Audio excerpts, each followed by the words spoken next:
Here we have a vintage McCulloch Mac 110 with a 16-inch bar.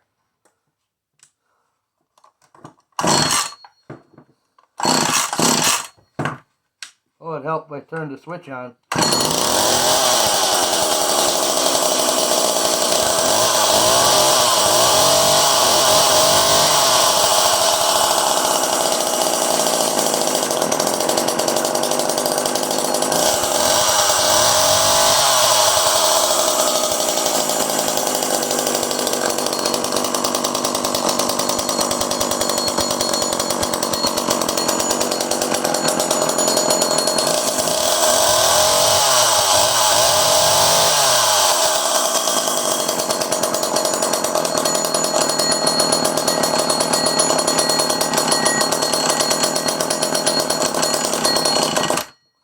Runs out pretty good.